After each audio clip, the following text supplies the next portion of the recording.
Hello and welcome to the Fantasy Flex podcast. I am your host, Samantha Berbidi, and I am joined, as always, by the one and only Mike Triplett, longtime Saints beat reporter who you can find on the Twitter machine at Mike Triplett. Mike, oh my goodness. Well, what a whirlwind. The NFC South comes to an unceremonious close because my Carolina Panthers could not hold off the Tampa Bay Buccaneers. So the Saints win was sort of in vain today. Everything about the NFC South was nuts. I mean, how many Mike Evans managers who missed the playoffs because of Mike Evans, not to mention DJ Moore managers, but Mike Evans managers, I mean, they've got to be just beside themselves. He did that after helping nobody for like the last 8 weeks. Oh, I know. It's absolute pain. I have to tell you, so I know no one cares about my fantasy team, and we're recording this at Sunday night. I believe the Steelers and Ravens are still going right now. What an awesome game there. But I have been on an emotional roller coaster all day because early on, I just took this crazy lead over my opponent because I have Mike Evans. I did make it to the finals with Mike Evans somehow. I was wrong. And so I was like, oh my God, I'm projected for 170 points. And my opponent was just laying down at that point. Like he was projected for like 95 points at that point.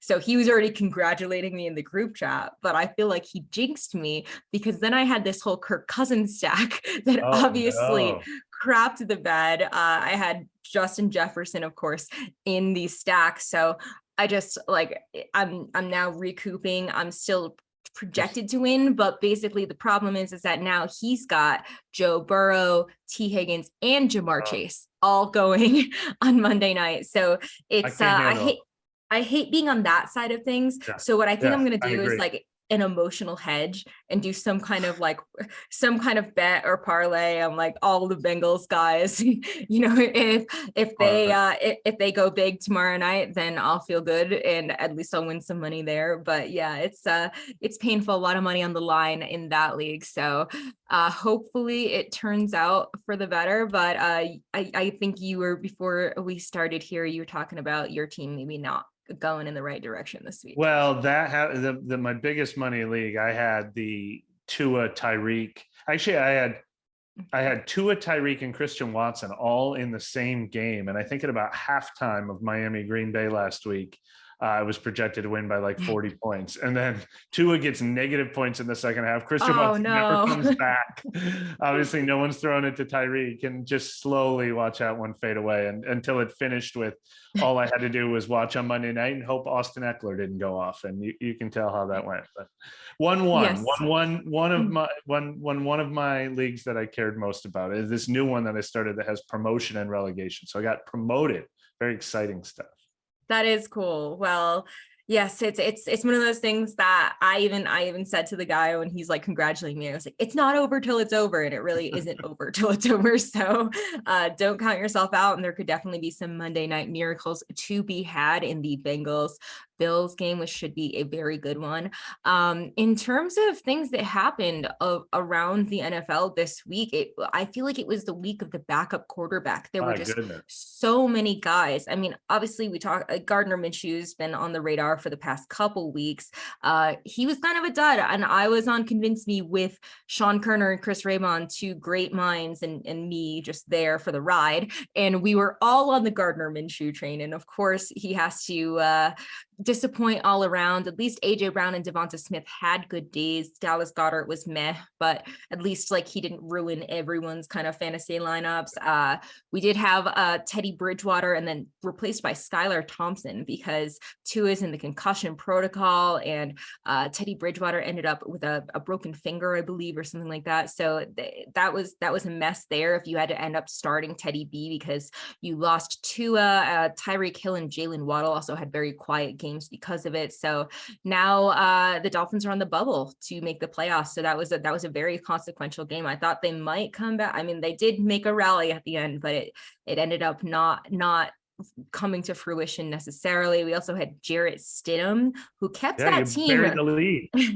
kept that team in it Okay. I mean, they didn't come out with the win, but that is a really big deal against a very stout big boy 49ers defense. So I was impressed there. We also had Josh Dobbs on Thursday night. Sorry, David Blau, Nick Foles replaced by Sam Ellinger. So there was a lot going on here. Of course, we've got Tyler Huntley in this game going on. So any takeaways? Well, you were wrong. from You said it was the week of the backup quarterback. It was the week of the third string quarterback. Is exactly what it happened to be. Yeah, I mean, well, a couple of them. First of all, you mentioned Minshew, who was a backup. Reports that Jalen Hurts would be ready to be back by week 18, and they need to win in week 18 now. So that is good news for people still alive who need, AJ Brown, Devontae Smith. I do think there's hope there. But yeah, I mean, if you're in one of those leagues where you have to pick anything up, Jared Stidham should be a hot pickup this week. I think Josh Dobbs is going to keep that job in a must-win game for the Titans because Malik Willis wasn't producing for them. Skylar Thompson absolutely could start next week. Sam Ellinger absolutely could start next week.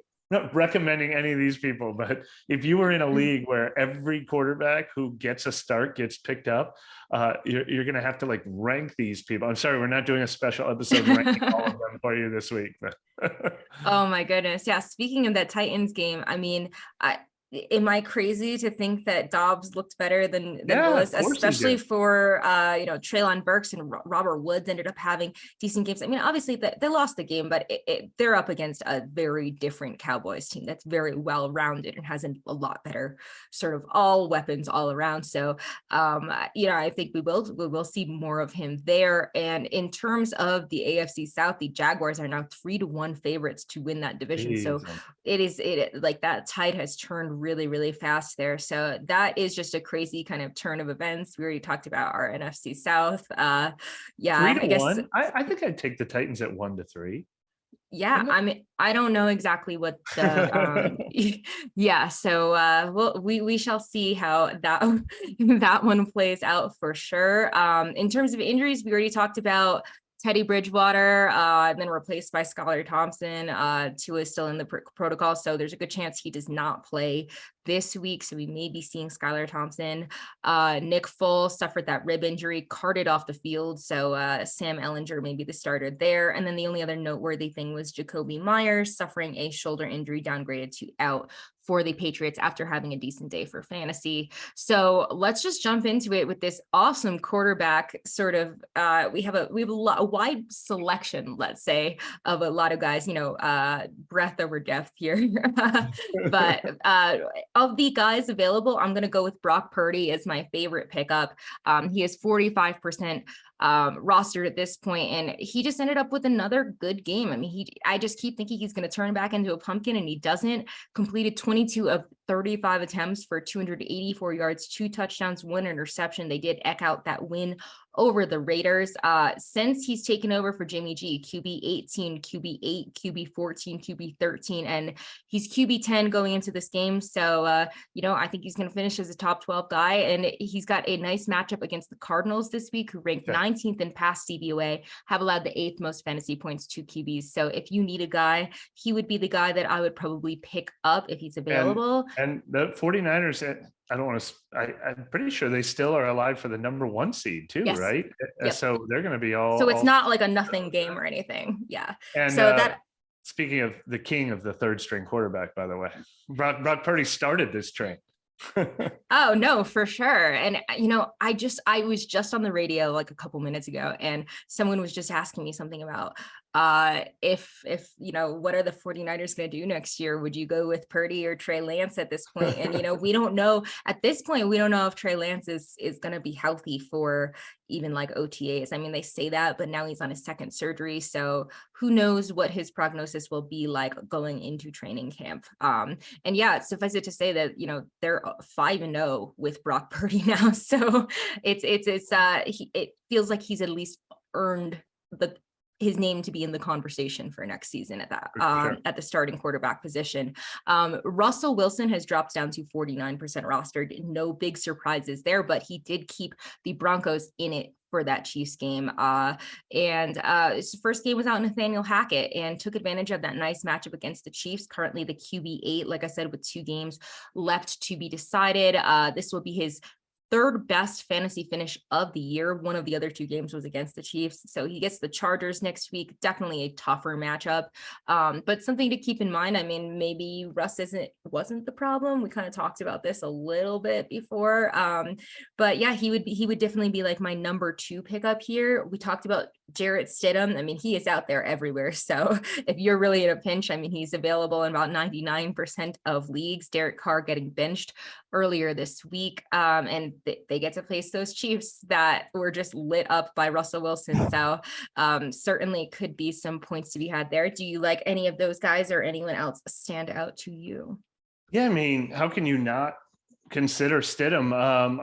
Sam Darnold was the next one on your list, and he had a good game, even though they didn't pull it off against the Buccaneers. So he belongs on this list. The only other name I would add to the mix, other than the sort of third fiddles that we were talking about earlier, is Ron Rivera mentioned after a kind of a flop by Carson Wentz today that he did not commit to who will start at quarterback next week. So Taylor Heineke could be right back in that job, and he'd be another guy that kind of meshes with this level of quarterback that we're going through right now. Definitely. I mean, I think it's Brock Purdy and Russell Wilson, and then we're talking about a different level. But Jarrett Stidham would probably be my next pick for sure. In terms of the running back position, I didn't find that there were a lot of names that were great standouts here. One that I will mention from my Carolina Panthers is Chuba Hubbard, 39% rostered. He ended up with a decent game. I mean, he was utilized a decent amount in the passing game, and Foreman has more carries, but he was very inefficient with those carries, 13 carries for 35 yards, not involved at all in the passing game. So, Hubbard's role is less game script dependent. They do face the Saints next week. Neither team is really playing for anything at this point, but he would be at least someone that I've seen produce in the past. Zach Moss, I really like him. He rushed 15 times for 74 yards in the Colts loss that sent the Giants to the playoffs. Deion Jackson, though, 3 rushes for 10 yards. Jordan Wilkins was in the mix too, but I think that really just tells you that Zach Moss is kind of the guy, at least right now. And then they face the Texans in week 18, who are just a great matchup against running backs, 24th in rush DVOA, and have allowed the most fantasy points to running backs this year.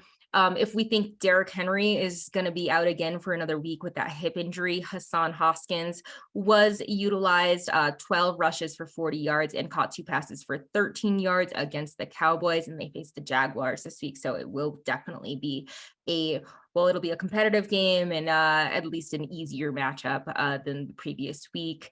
Any of these guys stand out to you, or anyone else that you would like to add to this underwhelming list of running backs? Underwhelming. Well, I like Chuba Hubbard a little bit. We've liked him for a number of weeks. His role has continued to increase. And the Saints have been really vulnerable against the run this year. Their pass defense has really been lights out in the second half of the season, but the run defense has stayed vulnerable. So Chuba Hubbard, it would be a guy I like better than any of the ones you mentioned. We didn't mention James Conner among the injuries. I don't know what they said by the end of that game. Monitor what they're saying Monday and Tuesday. Corey Clement came out of nowhere, former Eagles backup, I believe, that has not been serving as Connor's backup until today, and then he ran away with the show. So it looks like he would be the guy playing the leading role if Arizona turns to another running back. We've mentioned Kenneth Gainwell a number of times. He didn't have a particularly good day today, but 2 weeks in a row now he's had the 2 highest snap counts of his season as the Eagles backup, and he set a season high with 4 catches today. So he just keeps chipping away into a bigger role there. And then we were talking about this right before we started. Week 18, I don't know what your league's rules are, but if you're in I know I'm in at least one dynasty league where we can continue to pick players up in week 18, even if we didn't, if we're out of contention. And so just make sure you're like, one list I looked at is free agent running backs next year, which starts with Josh Jacobs. So Zamir White is a guy that you could sneak on to a roster. Who knows? Maybe he'll start next year as the Raiders lead running back. higher roster percentages. Devin Singletary is a free agent next year, and obviously James Cook's role has been expanding in Buffalo. He could be ready to be a lead running back if somehow he slipped through the cracks. And then one that belongs on this list too. He earned his way off this list finally. Tyler Algier in Atlanta, but he's still only 65% rostered, and he just continues to deliver week after week. As they're clear, 1A with Cordell Patterson being their 1B now.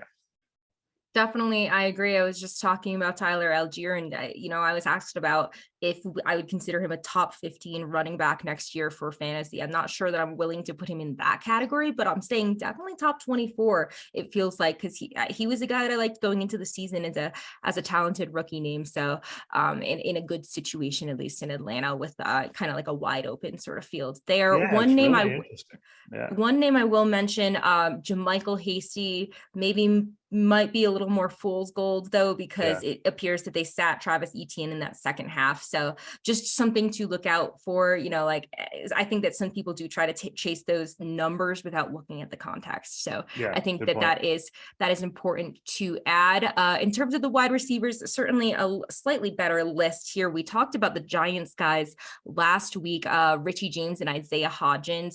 They are 18 and 9% rostered respectively. James, 7 catches for 76 yards and a touchdown. Isaiah Hodgins, 4 catches for 42 yards and a touchdown. I mean, both guys had good weeks in the previous week as well. And, Daniel Jones is just really impressive right now. Lit it up today. And they don't have a great matchup for sure against the Eagles, who rank number 1 in pass DVOA, but have looked more exploitable against the pass over the last 4 weeks, I have to say. So just guys that may be worth adding for depth or for dynasty purposes, because the Giants don't have a number 1 receiver right now. So just something worth mentioning there.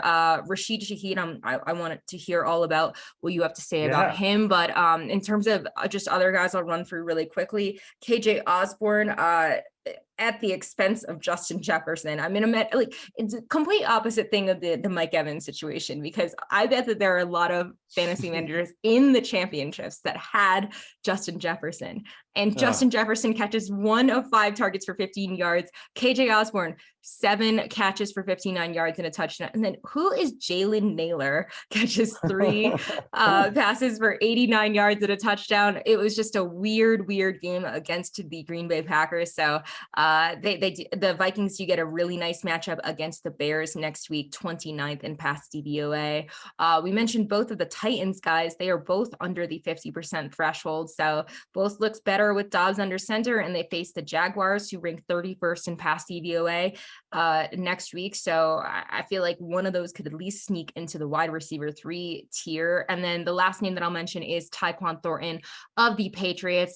Jacoby Myers was injured in that game, and Thornton caught that's a good point. 3 of 7 targets for 60 yards and a touchdown. They do face the Bills though, so it's not the best matchup there. But talk to us about Rashid Shaheed or anyone else on this list. Well, first of all, Tyquan Thornton could be a sneaky ad for what I was just saying. Definitely for dynasty, too, he's had kind of a quiet season, but he's shown flashes of potential. Well, he was injured early in the season, so he didn't start the year. So I feel like he was one of those guys that was hot for dynasty and then kind of fell off the radar, because there were just so many good guys coming out of this class. But he's a speedster, and I feel like he fits that scheme pretty well. He does. So I think definitely a guy to keep an eye on for 2023.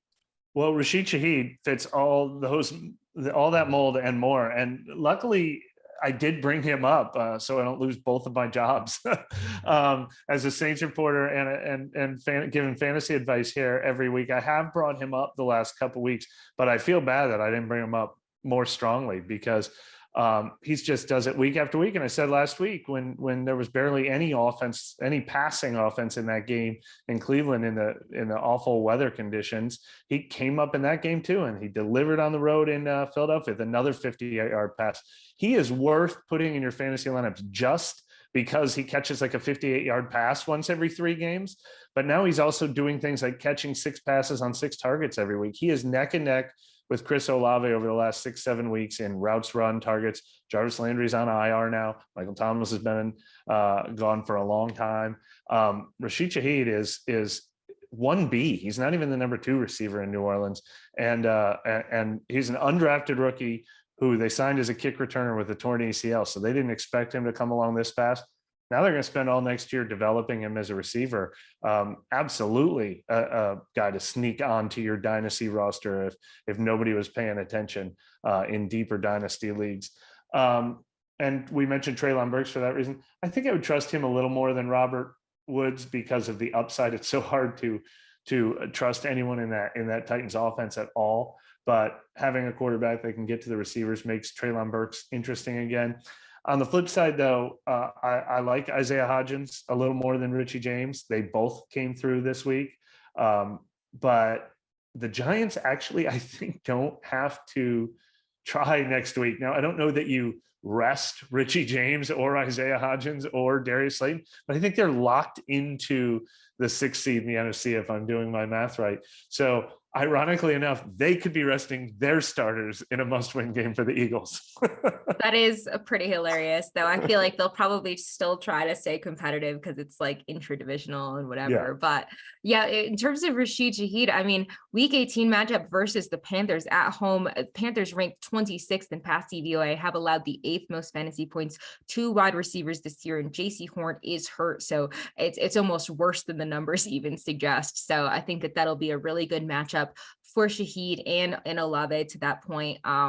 Any of the other guys, I mean, there's definitely a number of guys that did go off this week, like Shi Smith. That feels like probably more of a flash in the pan type thing. Van Jefferson is probably the wide receiver 1 for the Rams, but that is not an attractive sort of situation.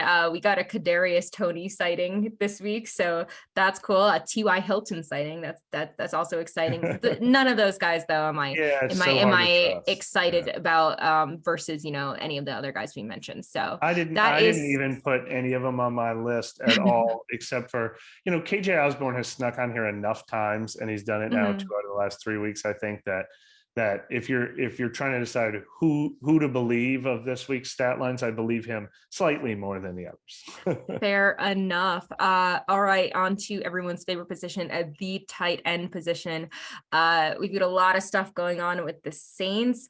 Taysom Hill, 14 rushes for 46 yards and a touchdown, finally caught a pass for 9 yards, and completed 2 passes for 24 yards. He's 53% rostered. His rostership actually went down week over week, which I think is interesting. But Juwan Johnson also involved, caught 5 of a team high 7 targets for 62 yards. And like I said, they faced that weak Panthers defense that have allowed just a ton of points to pass catchers. And they're even worse, they're made a lot worse by not having JC Horn. That's a big loss for them. So in terms of other guys, I like Trey McBride of the Cardinals. Obviously, Zach Ertz has been out for a long time now. He caught 7 of 10 targets for 78 yards and a touchdown in the Cardinals 20-19 heartbreaking loss to the Falcons. Not that game mattered much, but I get invested in close games, of course. But he led the team in targets, tied with Greg Dortch. There was no DeAndre Hopkins for this game. I don't see necessarily a reason that they would force DeAndre Hopkins out for week 18 against the 49ers, who rank 5th in pass DVOA, have allowed the 5th fewest fantasy points to tight ends this year, but he does fall into that category, like you said, of guys to keep on our radar for maybe 2023 and dynasty or keeper formats. Albert Okwuegbunam, Greg Dulcich is on IR, and now finally Albert O comes back. We talked about him for a while at the beginning of the season because he was just a hot name. He was drafted as a borderline top 12 tight end. So I think it is kind of crazy that he just faded into obscurity for a really long time. Now he's back, caught 3 of 6 targets for 45 yards and a touchdown. I mean, Russ looked better in that game. So who knows what we're going to get, what version of Russ we're going to get in week 18 against the Chargers. But Alberto, definitely another name that he's still young and to keep an eye on for dynasty formats. Don't know if, it seems like Greg Dulcich would have a handle on that job, but never know with young tight ends, anything could change. It kind of feels like they need a few years to get acclimated to the league. So certainly could still be a star in the making. And then the last name that I will mention, who I believe it was Sean Kerner on Convince Me this morning, who advocated for Tyler Conklin. So good call there, because everyone just looks better with Mike White. Amen to that. Conklin caught 6 of 6 targets for 80 yards.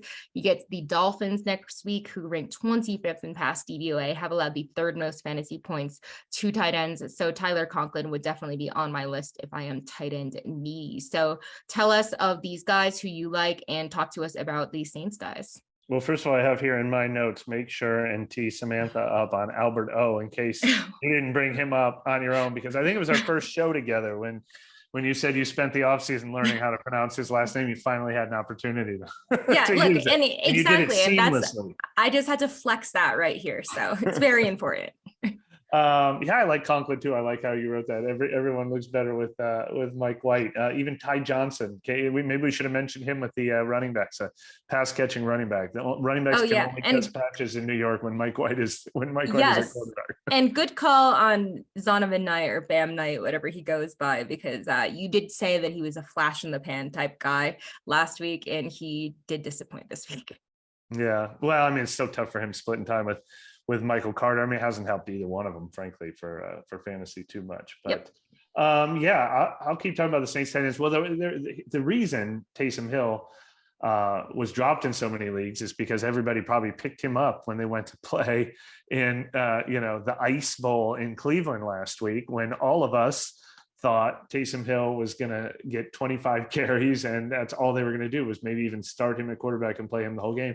And shockingly, the Saints didn't, and they had to spend the entire week answering questions about why did you not use Taysom Hill more in that game? Because when they finally did, they ended up winning because of it. Well, this week they figured it out. Taysom Hill in this game, even though it was beautiful weather, started with I think 4 carries on the opening drive, finished the game out for them when they were protecting a lead, tied his career high with 14 carries. It took all season, but the Saints have finally figured out more Taysom is a smart run game. Now, look, the thing with him every week is true. The game script has to allow for 14 Taysom Hill carries, but maybe against Carolina, it will. Juwan Johnson, we also said, look, he's the same Juwan Johnson you liked 2 weeks ago. Ignore what happened in Cleveland because they weren't throwing the ball in that game.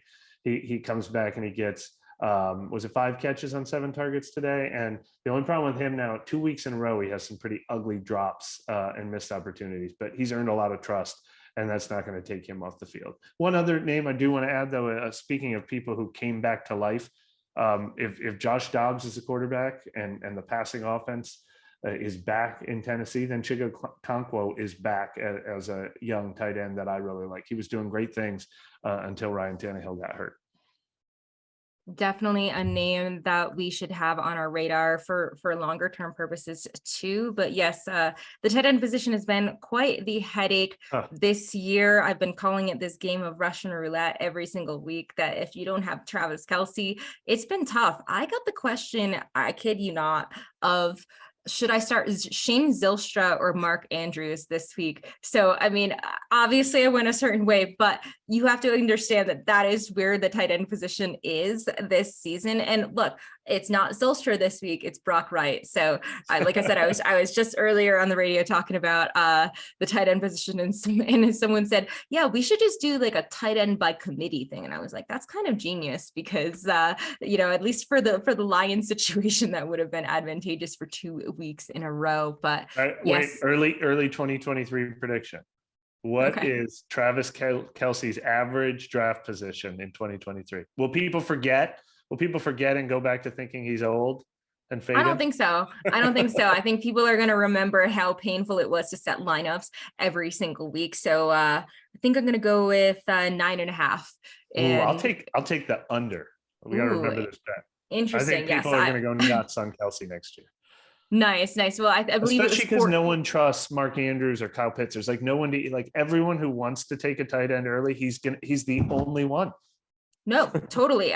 There's really no clear 2 at this point. At least there was this, like I just was talking about this. Like there was no tier of like, it always felt like it was Travis Kelce, but then like a group of guys, and there was no one. I mean, Kyle Pitts obviously injured, but then Darren Waller was injured for a lot of the season as well. It's just, it's been brutal. So yeah, maybe you are right on the over there, but that will do it for this week's episode of the Fantasy Flex, which is our last episode of the year, of the season, rather. I want to thank all of our loyal listeners out there. Hopefully you guys enjoyed the episodes, and hopefully we helped you with your fantasy dilemmas, and maybe we will be back sometime soon. Mike, please remind everyone one last time where they can find your work. Yeah, you can find my Saints coverage at neworleans.football. Subscription site for the diehard Saints fans who have a little hope again heading into the offseason. 3-game win streak, but they were eliminated from the playoff race today. And then all the Saints and fantasy content on Twitter at Mike Triplett. Awesome. We'll definitely give him a follow there. Thank you to everyone for joining once again. Happy New Year, and fingers crossed for if you have anything going on in Monday night for your fantasy finals, and peace out, guys.